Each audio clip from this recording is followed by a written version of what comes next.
ग्रामीण महाराष्ट्राची सुरुवातीला आलेली सगळ्यात मोठी घडामोड राज्याच्या राजकारणामध्ये मोठी खळबळ.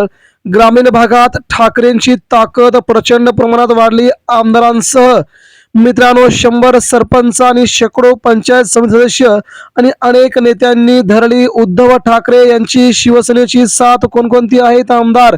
मित्रांनो, बातमी आपल्या कामाची, आपल्या हक्काची सविस्तर जाणून घेण्याची अगोदर बघूया या घडीची सगळ्यात मोठी घडामोड. उद्धव ठाकरे यांच्या शिवसेनेमध्ये राज्य पातळीवरील दोन बड्या मोठ्या नेत्यांसह विविध मोठ्या हस्तींचा अखेर प्रवेश. उद्धव बाळासाहेब ठाकरे आणि राज ठाकरे यांच्या नेतृत्वावरती पुढील विधानसभा निवडणुका लढणार. शिवसेना प्रमुखांच्या जन्मशताब्दी निमित्त महाराष्ट्र राज्य आता करणार शिवसेनामय. बघूया मित्रांनो, राज्याच्या राजकारणात घडामोडी अतिशय वेगवान स्वरूपामध्ये घडायला सुरुवात झाली असून राज्याच्या राजकारणावरती याचा खूप मोठा पगडा आपल्या सगळ्यांना पाहायला मिळतोय. आता बातमी सविस्तरपणे जाणून घेऊया.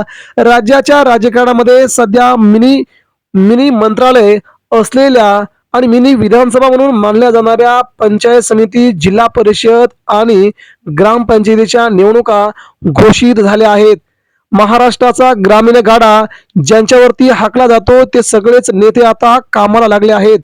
परंतु ग्रामीण महाराष्ट्रात ठाकरेंची ताकद नसताना आता राज ठाकरे आणि उद्धव ठाकरे युतीला मात्र याचा खूप मोठा फायदा होताना सध्या दिसत आहे. कारण की 2029 साली होणाऱ्या विधानसभा निवडणुका डोळ्यासमोर ठेवून महाराष्ट्रामध्ये उद्धव ठाकरे आणि राज ठाकरे दोन्ही बंधूंची ताकद महाराष्ट्रामध्ये कशी वाढणार हे अतिशय मोठ्या प्रश्नावलीचं उदाहरण असतानाच महाराष्ट्राच्या ग्रामीण भागातून अनेक चेहरे ठाकरेंच्या गळाला लागत आहेत. आता जे उद्धव ठाकरेंसोबत, राज ठाकरेंसोबत जे नेते राहिले ते अतिशय निष्ठावान, कडवट शिवसैनिक आहेत.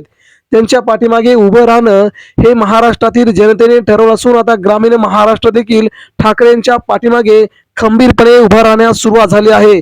त्या निमित्ताने कोणकोणत्या नेत्यांनी आज उद्धव ठाकरे यांच्या शिवसेनेमध्ये प्रवेश करण्यास सुरुवात केली आहे त्या नेत्यांची भली मोठी यादी आपण आता जाणून घेऊया. मित्रांनो, सध्या राज्य पातळीवरील बड्या नेत्यांनी आता जाहीर प्रवेश करण्यास सुरुवात केली आहे. या पक्षप्रवेशामुळे राज्याच्या ग्रामीण राजकारणामध्ये मोठी उलथापालथ होणार आहे. ठाकरे गटाची संघटनात्मक ताकद तर अधिक वाढणारच असून मुंबईतील शिवसेना भवनात पार पडलेल्या भव्य कार्यक्रमामध्ये उद्धव ठाकरे यांच्या उपस्थितीमध्ये हा पक्षप्रवेश सोहळा पार पडलाय. शिवसेनेचे अनेक ज्येष्ठ नेते, आमदार, खासदार, जिल्हा प्रमुख यावेळी उपस्थित होते. संपूर्ण शिवसेना भवन भगव्या झेंड्यांनी आणि अनेक शिवसेनेच्या घोषणांनी दणाणून गेले होते. राजकीय समीकरणे बदलणारा हा प्रवेश शिंदेगडासाठी आता चिंतन करायला लावणारा ठरू शकतो. पक्षप्रवेशामध्ये विशेष लक्ष वेधून घेतले ते राज्य पातळीवर प्रभाव असलेल्या दोन बड्या नेत्यांच्या प्रवेशाने. हे नेते यापूर्वी सत्ताधारी आणि विरोधी गटामध्ये महत्वाची भूमिका बजावत होते. त्यांच्या प्रवेशामुळे केवळ शिवसेना ठाकरे गट मजबूत झाला नसून संबंधित पक्षांना मोठा राजकीय धक्का बसल्याचं मानलं जात आहे. राजकीय विश्लेषकांच्या मते आगामी स्थानिक स्वराज्य संस्था निवडणुका, विधानसभा आणि लोकसभा निवडणुकांच्या पार्श्वभूमीवरती हा प्रवेश अत्यंत महत्वाचा आहे. या नेत्यांचा प्रवेश त्यांच्या मतदारसंघापुरता मर्यादित नसून संपूर्ण मराठवाडा आणि कोकणातील तसेच विदर्भाच्या पूर्व भागातील अनेक जिल्ह्यांमध्ये यांचा खूप मोठा दबदबा असल्याचं दिसून येत आहे.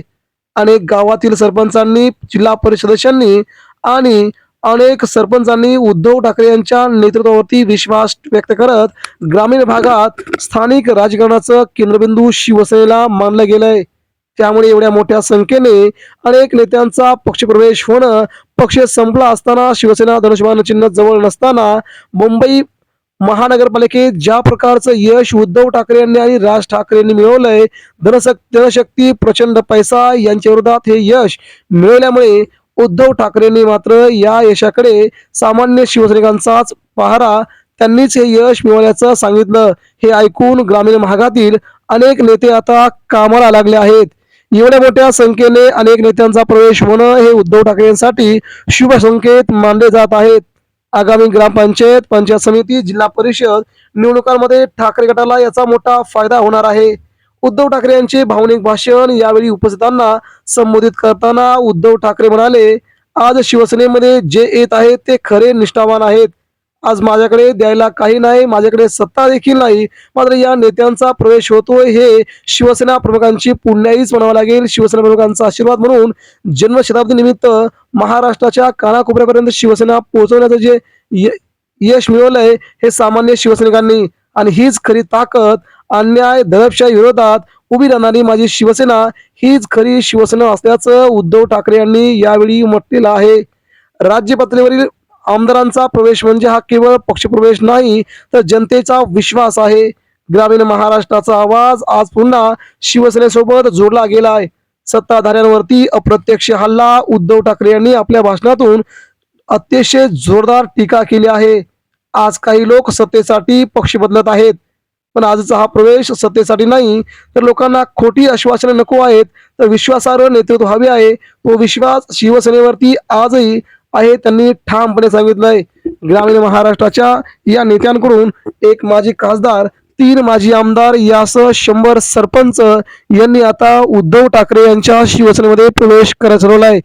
छत्रपती संभाजीनगर, परभणी, धाराशिव आणि इकडे चंद्रपूर आणि अकोला, धुळेच्या नाशिक भागातून देखील उद्धव ठाकरेंना आता मोठं यश मिळू लागलं आहे. आज राज्यामध्ये लोकशाही धोक्यात आहे. आमदार फोडले जात आहेत, पक्षचिन्ह चोरले जात आहेत. अशा परिस्थितीमध्ये बाळासाहेब ठाकरे यांचा विचार जपणाऱ्या उद्धव ठाकरे यांच्यासोबत उभं राहणं हे आमचं कर्तव्य आहे. या प्रवेश करणाऱ्या नेत्यांनी आपल्या मनातील संपूर्ण भावना व्यक्त केल्या. आगामी राजकीय वर्तुळात पक्षप्रवेशाची मोठ्या प्रमाणात चर्चा सुरू होणार असून आगामी काळात उद्धव ठाकरेंचा मात्र महाराष्ट्राच्या ग्रामीण भागावरती प्रचंड मोठा दबदबा राहील हे यावरून पुन्हा एकदा सिद्ध होत आहे. एकंदरीत एकनाथ शिंदेची शिवसेना यांच्याबद्दल उद्धव ठाकरेंना असणारी खूप मोठ्या प्रमाणामध्ये त्यांच्याबद्दलचा तीव्र संताप आणि राग पाहता ठाकरे बंधूंना महाराष्ट्राच्या ग्रामीण भागात भाजप आणि उद्धव ठाकरे हा पर्याय राहणार का, याकडे आता सगळ्यांचं लक्ष आहे. भारतीय जनता पार्टीने एकनाथ शिंदेच्या शिवसेनेला आता संपवण्यास सुरुवात केली आहे. या महानगरपालिका निवडणुकांमध्ये फक्त ठाणे आणि कल्याण डोंबिवली 2 शहरं वगळता राज्यातल्या इतरत्र सगळ्याच भागातून शिंदे सेनेला 0101 अशा जागा मिळाल्या आहेत. त्यामुळे इतरत्र भागातून शिंदे सेना संपल्यात जमा झाली का हे आता बघावं लागेल. मित्रांनो, एकंदरीत महाराष्ट्राच्या राजकारणामध्ये भाजपला जे करायचं होतं ते भाजपने केलंय, मात्र उद्धव ठाकरेंच्या बाबतीमध्ये भाजप जे करू शकले नाही. आणि आजही ठाकरेंच्या शिवसेनेत असे मोठमोठे प्रवेश होताना दिसत आहेत. याबद्दल मित्रांनो आपणास काय वाटतंय, आपण देखील आपल्या प्रतिक्रिया आमच्यापर्यंत पोहोचवा. उद्धव ठाकरेंचा करिश्मा महाराष्ट्रात चालण्यास सुरुवात झाली असून कोविड काळातला महायोद्धा म्हणून उद्धव ठाकरे यांच्याकडे आज पाहिलं जात आहे. याबद्दल आपण आपल्या प्रतिक्रिया व्यक्त करा.